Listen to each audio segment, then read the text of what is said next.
കേവലം 50 ബാറിൽ താഴെ മാത്രം ഉണ്ടായിരുന്ന കേരളത്തെ ഏതാണ്ട് 1000-ലധികം ബാറുകളിലേക്ക് ഉയർത്തിയ നമ്മുടെ LDF മുന്നണിയാണ് ഇപ്പോൾ ഭയങ്കര മുതലക്കണ്ണീരുമായിട്ട് രംഗത്ത് വന്നിരിക്കുന്നത്. കേരളത്തിനെ മദ്യത്തിൽ മുക്കിക്കൊല്ലുന്നേന്നും പറഞ്ഞാണ് അവരിങ്ങനെ അലറി വിളിക്കുന്നത്. സത്യം പറഞ്ഞാൽ മുക്കിക്കൊല്ലാൻ ശ്രമിച്ചത് അവരാണ്.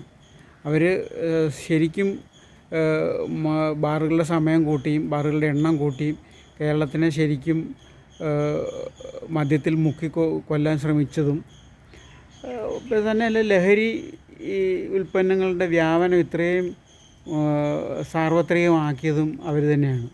ഇപ്പോൾ കണ്ടില്ലേ, ഈ ഭരണം മാറിയിട്ട് 1.5 മാസം ആകുന്നതിന് മുമ്പേ ഈ UDF സർക്കാർ, രമേശ് ചെന്നിത്തല ഈ ഓപ്പറേഷൻ തൂഫാൻ എന്ന പേരിൽ ഒരു ലഹരിക്കെതിരെ ഒരു പരിപാടി കൊണ്ടുവന്നിട്ട് ഇത് എത്രമാത്രം കോടിക്കണക്കിന് രൂപയുടെ ലഹരി ഉൽപ്പന്നങ്ങളാണ് അന്ന് പിടിച്ചെടുക്കുന്നതും നശിപ്പിക്കുന്നതും കേസെടുക്കുന്നതും.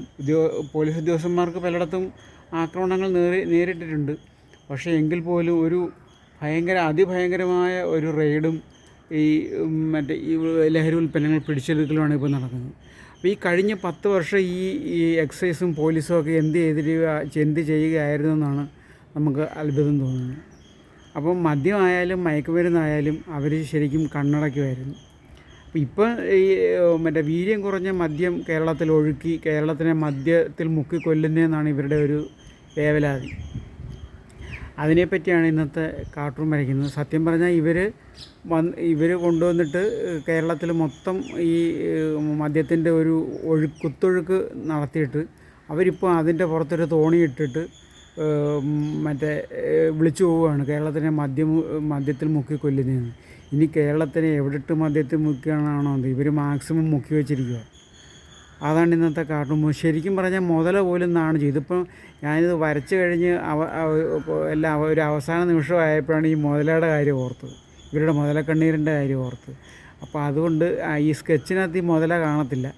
അവസാന ഭാഗമാകുമ്പോഴാണ് ഞാൻ ഈ മുതല ഇതിനകത്ത് ഉൾപ്പെടുത്തിയിരിക്കുന്നത്. അപ്പോൾ മുതലയ്ക്ക് പോലും നാണം കെട്ടുപോകുന്ന ഒരവസ്ഥയാണ് ഇവരുടെ മുതലക്കണ്ണീര് കണ്ടിട്ട്. അപ്പോൾ എല്ലാവർക്കും നമുക്ക് ഈ വീഡിയോയിലോട്ട് കിടക്കാം. എല്ലാവർക്കും സ്വാഗതം.